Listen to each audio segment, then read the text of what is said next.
Hey guys, welcome back to my channel. If you watched my first video, you probably noticed that I'm wearing exactly the same top as that one.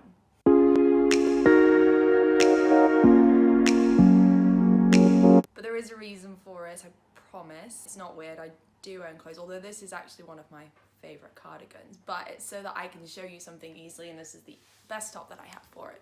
I'm gonna try and do it without flashing my bra. Can you see?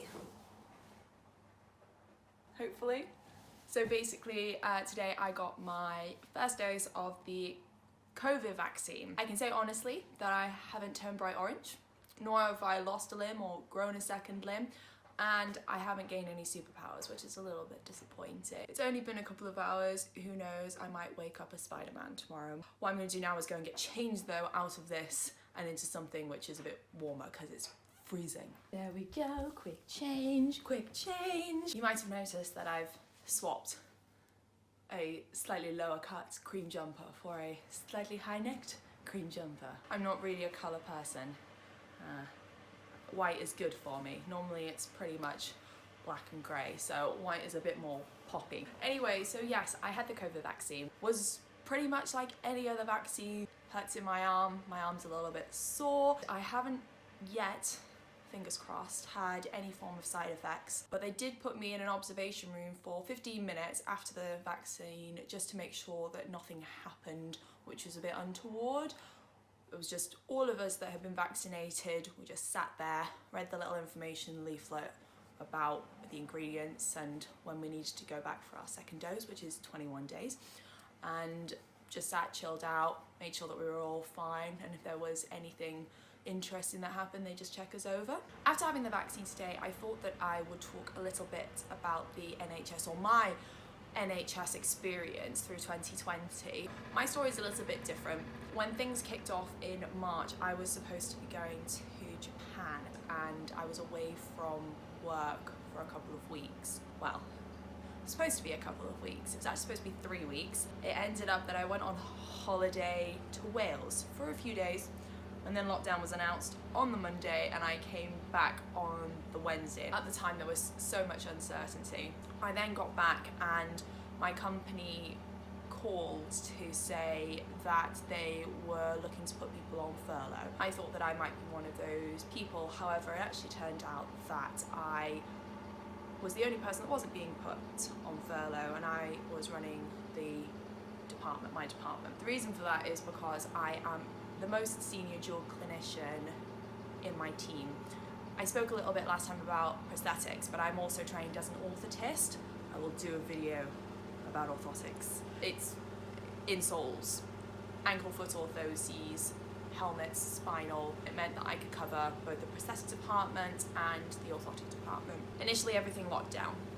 All patients cancelled. We didn't see anybody. I was just doing telephone calls. But then problems with both of the clinics started to arise. About 3 weeks in, we realised that we had to set up something so that we could see urgent cases. So then I started to see emergencies. Kind of went from about 1, 2 a week to further into the pandemic, it being 1 every day, as well as juggling other virtual clinics, management meetings, and my department was going through a refurb at the time, so there was builders and plaster and noise everywhere. Honestly, a nightmare. Sometimes I went to sleep with drilling noises in my ear, but it looks lovely now. But once the clinics started to get a little bit fuller and I started to get a little overwhelmed, then my team started coming back to help me out. So initially we came back one by one, and then throughout the summer, when the virus seemed to ease, cases were a bit more controlled, and mostly that reason was because we were all outside and not inside socialising.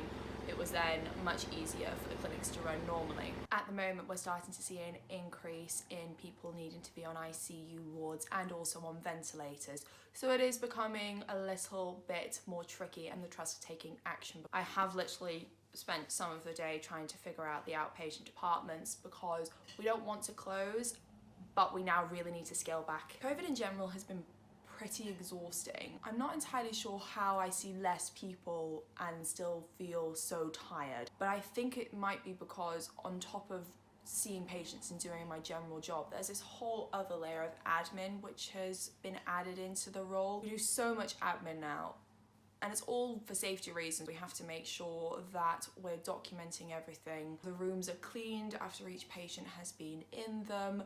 We temperature check every patient that comes in, but on top of that, we're constantly checking our protocols and making sure that we remain within government guidelines, and also that we're doing, well, that our practice is the safest practice to make sure that we're protected and that the patients that feel they want to come to see us or need to come to see us are also protected. We wear the full kit. I started just wearing a mask, then it was increased to a mask and gloves. Ooh, I'm not sure if you can hear my washing machine beeping in the background. I started with a mask, then I went to masks and gloves. Now we wear masks, gloves, goggles and an apron. All of that is single patient use, besides the goggles, which we wipe down, and the mask as well, that goes in the bin, and then we get a new one the next morning. It's weird to think that I started January working a completely different job role to what I'm working now. COVID has brought its challenges, but it has also brought some benefits. I used to see 5 patients in a morning, but because of social distancing, we now see 3 patients throughout the day. 2 in the morning,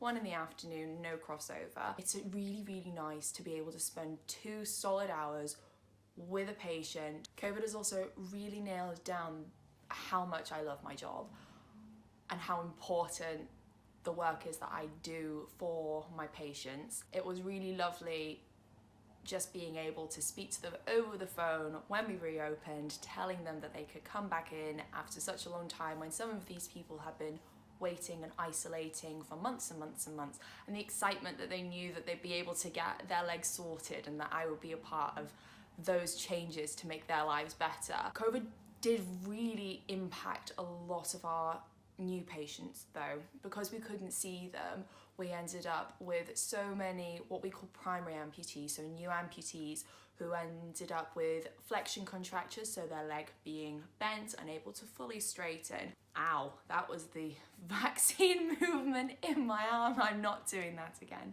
But they couldn't get their legs fully straight because the muscles were tight, and we were seeing people with between 30 to 70 degree knee bends, which makes it really hard. If you imagine, if we put just a foot on the end of that angle, you won't be able to walk. So it becomes a much more complicated process. It's challenging. We still have achieved some amazing results with the challenges that we've faced. It's been a team effort. I actually have the most remarkable team. I cannot speak highly enough of everybody that I work with, and also my company during this time. The support has been phenomenal, and the support from the NHS, and the support from just family and friends. It's been a lot for a lot of people, but I think people have known it's been really tough on me sometimes, and I've just had to slog it through. Sometimes I feel as though I've got the short end of the stick, but I've never ever been beaten down by it. The Christmas break was needed.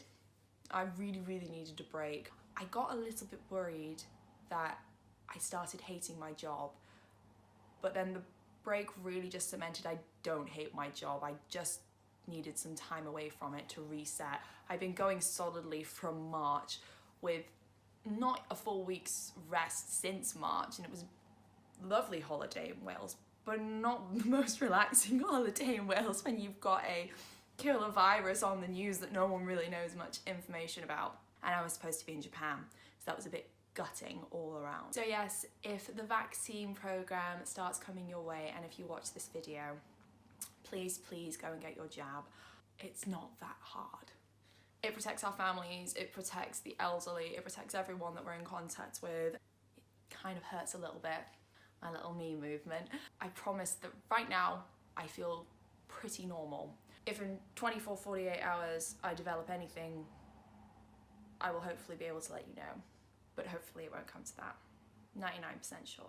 Unless the superpowers come in, then I won't be telling everybody, because I'll have my superhero suit being made especially for fighting crime. I wonder what my superhero name would be, or my superpower. I think if I had any superpower, I'd like to be able to move objects with my mind. Is that telekinesis? Telekinesis?